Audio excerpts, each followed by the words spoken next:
But in the process of working on your dreams, you are going to incur a lot of disappointment, a lot of failure, a lot of pain, a lot of setbacks, a lot of defeats. But in the process of doing that, you will discover some things about yourself that you don't know right now. What you will realize is that you have greatness within you. What you'll realize is that you're more powerful than you can ever begin to imagine. What you will realize is that you're greater than your circumstances, that you don't have to go through life being a victim. As Jack indicated, I was born in Miami, Florida, in an area called Liberty City, in an abandoned building on a hard linoleum floor with my twin brother. We were 6 weeks of age. We were adopted. When I was in 5th grade, I was identified as EMR, labeled educable, mentally retarded, put back from the 5th grade into the 4th grade, and stayed in that category until I got out of high school. I don't have any college training, but I met a high school teacher who one day changed my life. I was waiting on another student, and when he came in, he said to me, "Young man, go to the board and write what I'm about to tell you." And I said, I can't do that, sir. He said, "Why not?" I said, "I'm not one of your students." He said, "It doesn't matter, follow my directions now." I said, "I can't do that, sir." He said, "Why not?" I said, "Because I'm educable, mentally retarded." And he came from behind his desk and he looked at me. He said, "Don't ever say that again. Someone's opinion of you does not have to become your reality." I'm saying this is the time more than ever that you want to begin to inoculate yourself with positive words, coming to conventions, showing up on meetings, being on the calls, to make yourself unstoppable, to get out of your mind the polluting negative thoughts that's causing most people to go through life being stuck because they're volunteer victims. Somebody said that many people die at age 25 and don't get buried until they're 65 because they got so much garbage in their minds. You are here because you've got a clear vision of what you want and where you're going. Give yourselves a round of applause. Come on, bring your energy level up. Yes, yes. You want more. You want more. You're different. You're different than everybody else. Don't worry if they don't get it. Don't try and convince people to do this business. A person convinced against their will is of the same opinion still. You are not like everybody else. You can walk outside and find pigeons, but if you're looking for eagles, it's going to take you a minute. You are different. It's lonely at the top. How many of you know it's lonely at the top? Raise your hands. It's lonely at the top, but you eat better. That's what I'm talking about. You're different.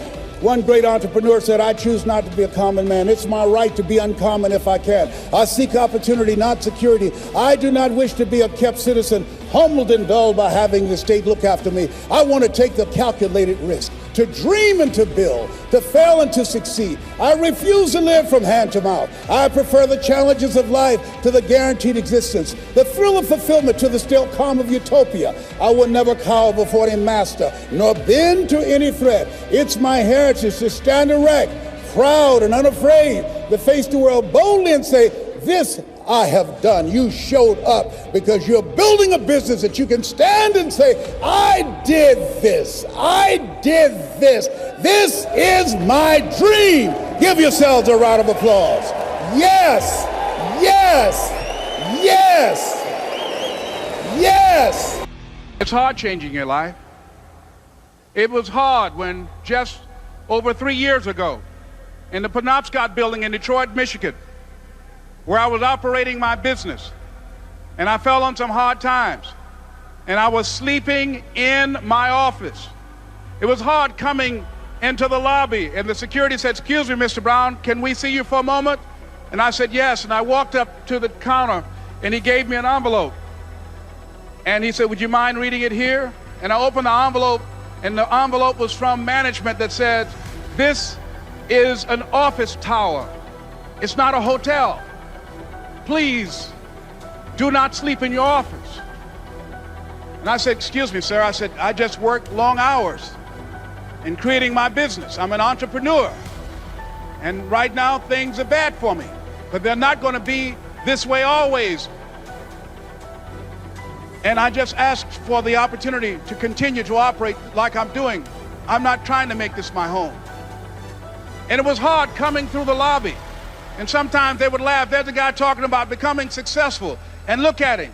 He's bathing in the bathroom upstairs on the 21st floor. He sleeps on the floor. Him and two other dreamers up there. Look at him. It was hard, ladies and gentlemen, coming to speak to people. And I was facing financial difficulties in my own life. I was behind on my bills and my dreams, and I'm saying to them, you can live your dream. It was hard, ladies and gentlemen. It was very difficult to pick myself up each day believing that I could do it. There were times that I doubted myself. I said, God, why is this happening to me? I'm just trying to take care of my children and my mother. I'm not trying to steal or rob from anybody. Why did this have to happen to me? It was very hard. And here's what I want to say to you. For those of you that have experienced some hardships, don't give up on your dream.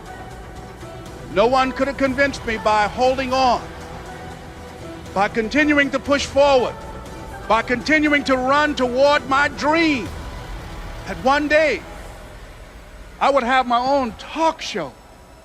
It's a long shot, ladies and gentlemen, from Liberty City, an abandoned building on a floor, never knowing my mother or father. It's a long shot.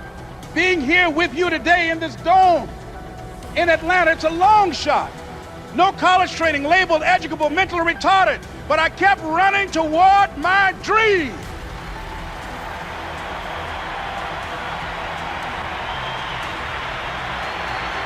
Don't stop.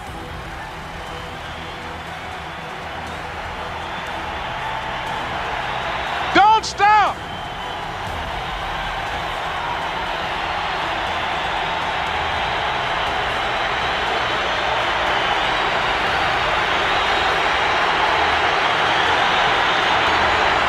Don't stop running toward your dream. Here's what I discovered that happens to you in life, that you will go through things, and while you're going through them, you can't understand why it's happening to you.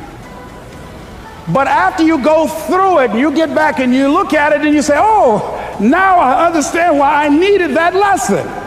Have you ever happened to you? Raise your hand. Has it ever happened to you that I couldn't understand it then, but after I got through it, then I saw that was preparing me for bigger and better things.